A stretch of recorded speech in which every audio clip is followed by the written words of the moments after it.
Béni soit Dieu. Voilà, gloire à Dieu. Amen. Je vous salue au nom de Jésus et c'est pour moi réellement une joie de me retrouver bien ici parmi vous et par la grâce de Dieu bien partager bien ce que le Seigneur bien veut que nous partagions bien ce soir. Voilà, je remercie les frères bien pour cette invitation. Il y a des visages que je connais. Voilà, il y a de la joie de voir les frères, de voir aussi bien les anciens. Mon ancien José aussi, comme il disait, bien quand il était pasteur à l'église d'Agde, j'étais tout jeune candidat et c'est vrai qu'à ses côtés, bien j'ai beaucoup appris et je remercie le Seigneur pour bien les hommes de Dieu, pour Didier qui est là aussi.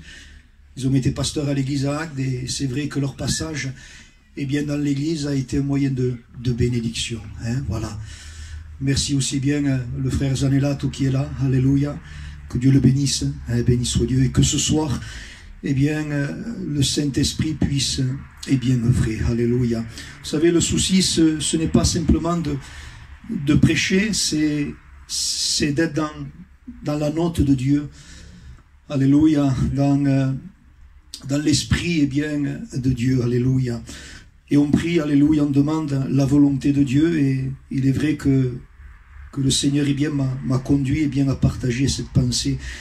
Nous prendrons bien dans l'évangile de Matthieu, chapitre 24, un verset que certains bien pourraient réciter par cœur, qu'on connaît, verset 12.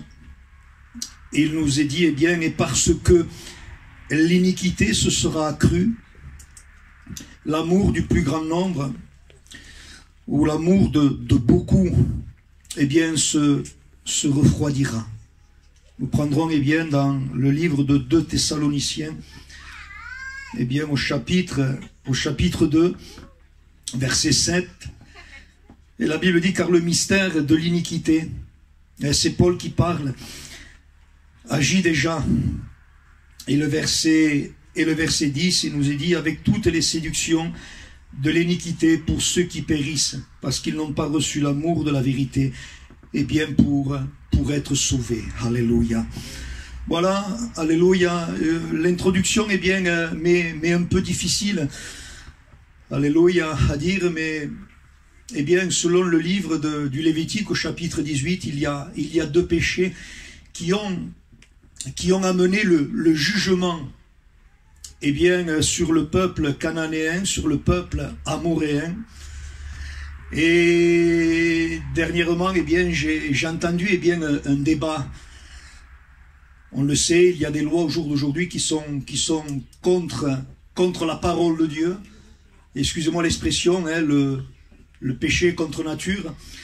Et excusez-moi, je ne sais pas comment le dire, mais je le dis, alléluia. Et il y a un débat, j'ai écouté un débat. Je ne dis pas que les lois ont été appliquées, mais il y a eu un débat entre des hommes en disant, bien, excusez-moi de ce que je vais vous dire, bien, qu'un frère et une sœur, bien, ils ont débattu de cela, pourraient se marier. Et c'est ces 2 péchés que nous retrouvons bien, dans le livre du Lévitique au chapitre 18, où le jugement de Dieu bien, est tombé. Et ce soir, bien, vous avez compris, bien, à travers la lecture de la parole de Dieu, je voudrais parler bien, de l'iniquité. Et Paul, bien, poussé par l'Esprit, bien, dira ces paroles. Et il y a déjà 2000 ans, il dira, bien, le mystère de l'iniquité, bien, agit déjà. Et ce soir, bien, on pourrait dire, bien, que le mystère de l'iniquité, bien, est à son comble. Et selon, bien, ce que je vous ai dit, selon ce que dit l'Écriture, bien, quand ces 2 péchés, bien, ont été légalisés, bien, le jugement de Dieu est tombé. Et il semblerait, bien, que notre humanité, que l'homme, le cœur de l'homme, l'humanité, bien, que le monde est mûr, bien, pour le jugement de Dieu. Et Dieu dira à Abraham, à la 4e génération, bien, Israël reviendra, bien, dans ce territoire, c'est-à-dire, bien, en Canaan. Et il précise, quand eh bien, l'iniquité de ce peuple sera son comble. Et quand nous lisons la parole de Dieu, et dans le chapitre que je vous ai dit, eh bien, quand ces deux péchés ont été, eh bien, tolérés, légalisés, eh bien, le jugement de Dieu est tombé sur ce peuple. Le mystère, eh bien, de l'iniquité, c'est une puissance surnaturelle. Le mystère de l'iniquité, eh bien, c'est un mouvement satanique.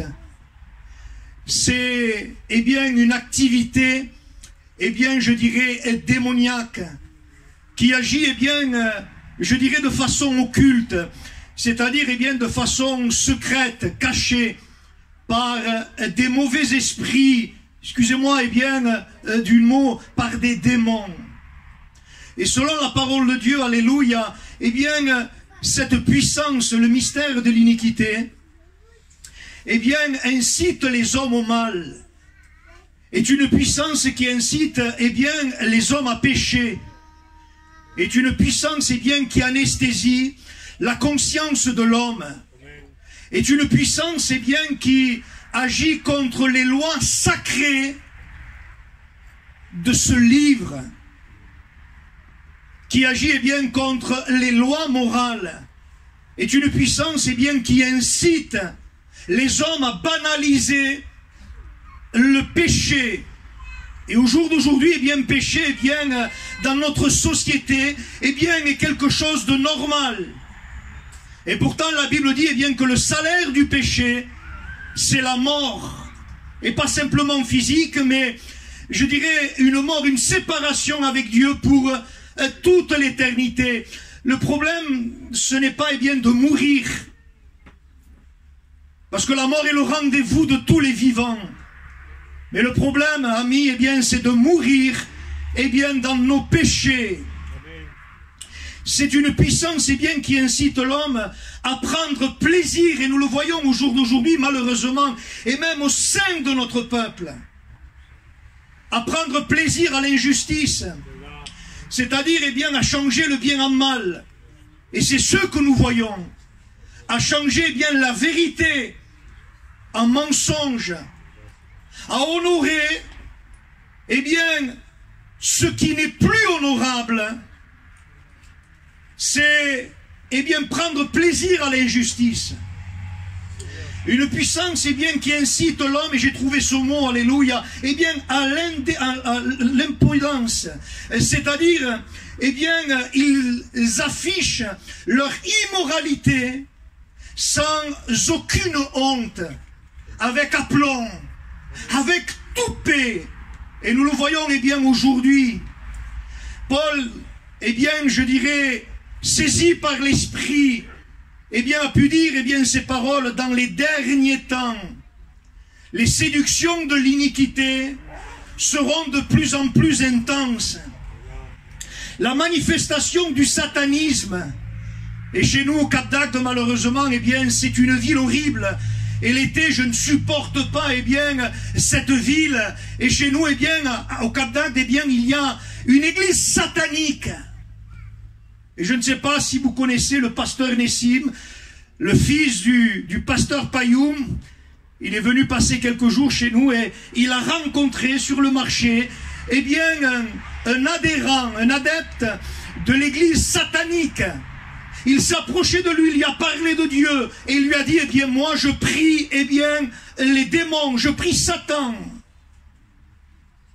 Paul nous dit, eh bien, que la manifestation, eh bien, du satanisme, la manifestation du spiritisme et des sciences occultes seront de plus en plus intenses. Donc, frères et sœurs, alléluia, nous devons, eh bien, comprendre, et nous voyons une apesanteur, nous ressentons parfois, eh bien, les ténèbres, ils sont tellement, eh bien, là, présents, eh bien, qu'il semblerait qu'on pourrait les toucher. Donc, dans ces derniers temps, eh bien, l'opposition contre l'Église, le combat spirituel contre l'Église. Et Paul dira, vous n'avez pas à combattre contre la chair ni le sang, mais contre, eh bien, des dominations, des autorités. Et le combat et la lutte, eh bien, spirituelle, nous sentons qu'elle est de plus en plus intense. Et c'est pour cela, frères, que plus que jamais, nous avons besoin de nous reposer en Christ. Amen. Besoin d'être attachés à Christ. Amen. Besoin de suivre Christ. Amen. Besoin, alléluia, eh bien, de le connaître. Amen. Alléluia. Et nous voyons les méfaits. Nous voyons, eh bien, les conséquences. Le texte dira, eh bien, l'amour d'un plus grand nombre au sein de la chrétienté. L'amour de beaucoup pour ce livre, pour la vérité, pour Jésus, eh bien, se refroidira. Paul dira, et ces mots m'ont touché, l'Esprit dit expressément, le Saint-Esprit dit explicitement, c'est-à-dire d'une manière formelle, sans aucun doute possible, que dans les derniers temps, eh bien, plusieurs abandonneront la foi pour s'attacher à des esprits séducteurs et à des doctrines de démons. Plusieurs, eh bien, détourneront l'oreille de la vérité. Plusieurs, eh bien, se révolteront, se créeront un évangile, eh bien, je dirais, selon la chair, le moi, se révolteront, eh bien, contre l'autorité spirituelle que nous retrouvons, eh bien, dans ce livre. Frères et sœurs, Église de Dieu, que personne ne vous séduise. Et Paul dira, d'aucune manière. Attention, il nous dit, à la séduction, eh bien, des derniers temps.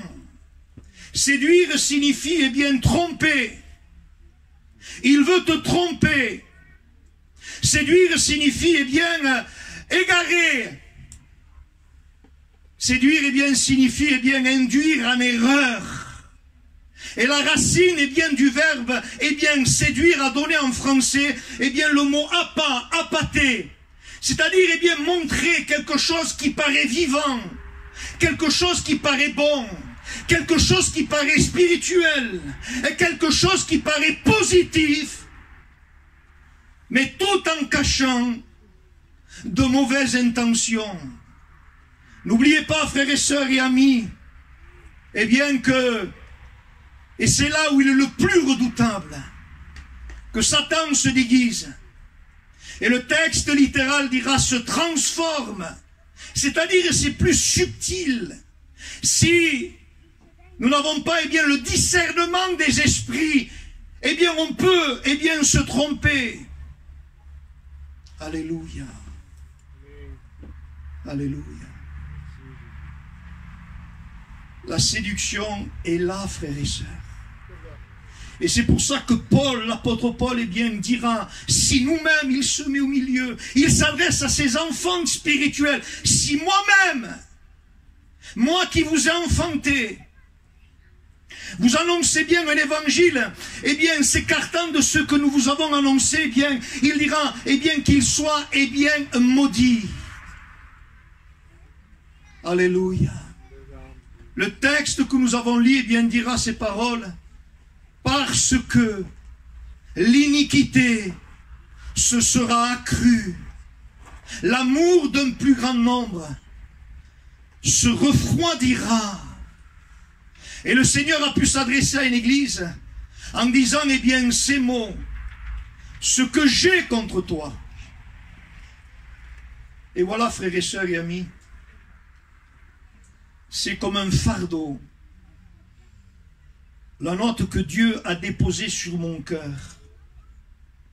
C'est grand de dire, Dieu m'a dit de dire, c'est grand. Alors je ne sais pas si je peux avoir, eh bien, cet orgueil de dire, eh bien, Dieu m'a parlé, mais il y a comme un fardeau. Il dira, il s'adresse à l'église, ce que j'ai contre toi, c'est que tu as abandonné ton premier amour.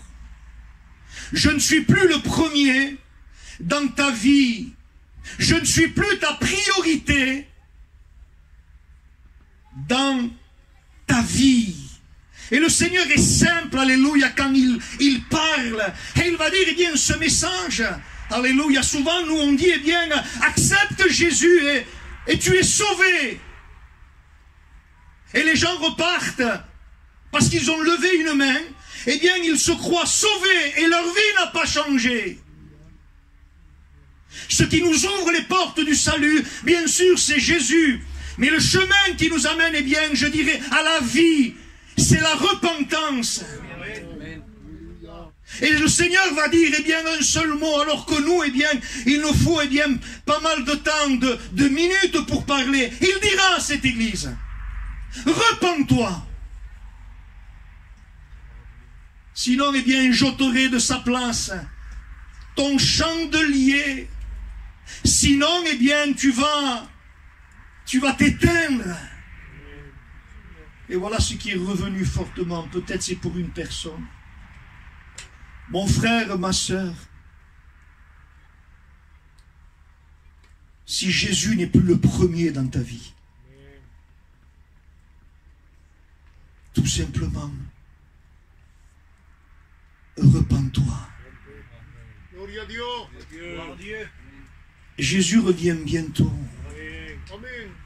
Et on ne pourra pas partir avec un cœur partagé. On ne pourra pas partir avec une idole dans le cœur. Et selon les Écritures, derrière une idole, derrière un faux Dieu, il y a un démon. Donc l'idolâtre est en communion avec des démons. Donc l'idolâtre est influencé par des démons. Et cette puissance, eh bien, le rend esclave de cette idole. Paul dira, il s'adresse aux Corinthiens, je ne veux pas que vous soyez en communion, eh bien, avec des démons. Il continue, il dira, vous ne pouvez pas boire à la coupe du Seigneur et à la coupe des démons. Vous ne pouvez pas, eh bien, participer à la table du Seigneur et à la table des démons. En un mot, frères et sœurs et amis, on ne peut pas être en communion avec le Seigneur et être en communion, je dirais, avec les démons. On ne peut pas, frères et sœurs, servir, eh bien, le Seigneur et servir en même temps Mammon. Et je ne sais pas ici, mais vers chez nous, combien de frères, eh bien, dans le ministère, ont perdu ce que Dieu leur avait donné, ont perdu leur impact, ont perdu, eh bien, leur onction, parce qu'ils servent que les choses de la terre. On ne peut pas servir le Seigneur et servir en même temps Mammon. On ne peut pas aimer le Seigneur et aimer en même temps le monde. Et Paul dira, Démas m'a abandonné, a renoncé à la foi, n'a plus voulu de l'autorité spirituelle, eh bien, de la parole de Dieu. Et il dira ces mots par amour pour, eh bien, ce siècle présent. Frères et sœurs, nous avons un Dieu qui non seulement n'est pas juste seulement. Dieu est juste, on le sait. Dieu est amour, on le sait. Dieu est sainteté, on le sait. Dieu est lumière, on le sait. Mais Paul dira aux Corinthiens, eh bien, ces mots, le Seigneur notre Dieu est un Dieu jaloux. Il ne supporte pas. Il haït l'idolâtrie. Parce que l'idolâtrie, eh bien, provoque la jalousie de Dieu. Et j'ai reçu un mot fortement dans mon cœur. Alléluia. Un mot, le Seigneur m'a parlé, je le crois de tout mon cœur. Et il m'a dit, Michael, ce que je veux de toi, ce n'est pas tes exploits, ce n'est pas tes mérites, ce n'est pas, eh bien, tes sacrifices, ce n'est pas même que tu prêches, mais ce que je veux de toi, c'est que tu m'aimes. Et Dieu veut que son peuple à nouveau l'aime. Dieu veut te sauver, mon ami, pour que tu l'aimes. Et qu'il te fasse connaître son amour pour qu'il y ait un partage, un échange, alléluia. Vivre dans la communion, eh bien, avec le Seigneur. Et je le crois, alléluia, parce qu'avant de prêcher, eh bien, Dieu, eh bien, a touché mon cœur. Choisissez qui vous voulez servir. Amen. Je répète, c'est le moment de choisir qui on veut servir. Et vous lirez dans la parole de Dieu, surtout dans l'Ancien Testament, tout début de réveil commence quand un homme, un foyer, un groupe a décidé dans son cœur, eh bien, de ôter les idoles et les dieux étrangers. Tout mouvement de réveil, tout début de réveil a commencé quand ils ont décidé de ôter, eh bien, je dirais, ce qui empêche l'action de l'esprit, ce qui fait obstacle, je dirais, à l'action de l'esprit. Et il y a beaucoup de choses, frères et sœurs, dans nos cœurs, qui empêchent l'action du Saint-Esprit. Une vie de plénitude. Je le crois, et c'est pour ça que je le dis. Et là, il y a mes anciens qui sont là pour m'arrêter, pour me faire taire, et pour me dire, tu as tort. Si aujourd'hui tu te décides de ôter les dieux étrangers, Jacob reçoit une direction. Et il dira à sa famille, ôtez les dieux étrangers, qu'ils sont au milieu de vous. Amen. Et purifiez-vous. Tu n'es pas capable, je ne suis pas capable, mais c'est le Seigneur qui nous rend capables. Si tu prends une décision, si tu prends une position, si ce soir la parole de Dieu t'a parlé, alléluia, t'a touché, si tu décides dans ton cœur, alléluia, de dire, alléluia, Seigneur, aide-moi, il y a tant de choses qui sont là et qui t'empêchent d'agir. Tu vas vivre un réveil spirituel. Quand l'église sera enlevée, il y a un mot qui nous est dit. Dieu envoie une puissance d'égarement à tous ceux qui n'ont pas reçu l'amour de la vérité pour être sauvés. Et là, il y a mes frères là, mais je me lance. Pour certains, il n'y aura plus de possibilités, plus de possibilités pour être sauvés. Jésus revient bientôt. Amen. Pour certains, il n'y aura plus de possibilités pour se repentir. Quelles sont ces personnes? Mes frères qui sont là, pour me contrer, mais je me jette. Celles qui ont écouté l'évangile. Celles qui l'ont compris. Et celles qui l'ont rejeté délibérément, volontairement, intentionnellement. Et là, la Bible nous dit que nous avons abandonné. Abandonner, ce n'est pas quelque chose qu'on perd. Ma femme me dit souvent, tu fais que perdre les clés. Et c'est vrai, je perds souvent les clés. Et quand on perd quelque chose, on ne se souvient pas où c'est qu'on les a mis. Alors, on essaie de faire le trajet qu'on a fait en regardant. Mais abandonner, c'est quelque chose de volontaire, d'intentionnel. Et je termine par ces mots. Parce qu'il y a toujours une solution. La solution, c'est Jésus. Parce que le Seigneur ne rejette pas celui qui vient à lui. Mais je termine avec ces mots, je ne veux pas être long ce soir. Je le crois que nous sommes dans le temps de la patience de Dieu. Et Pierre dira, Dieu use de patience envers vous, ne voulant qu'aucun ne périsse, mais que tous parviennent à la repentance.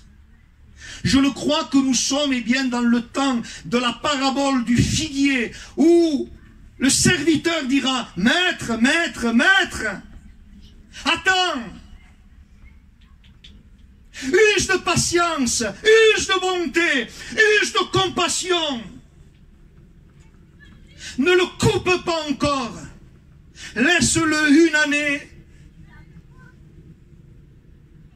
Et il dira ces mots, je vais creuser autour, et excusez-moi l'expression, mais le mot, et je vais mettre du fumier. Je vous le dis comme je l'ai reçu. Je vais creuser, je vais permettre certaines situations pour que tu viennes à lui.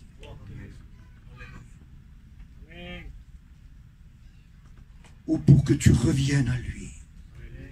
Dieu t'aime tellement qu'il peut permettre, non pas qu'il crée le mal, mais il peut permettre certaines situations pour que tu te repentes. Et je termine, j'ai vu dernièrement chez nous, il y a une razzia en ce moment.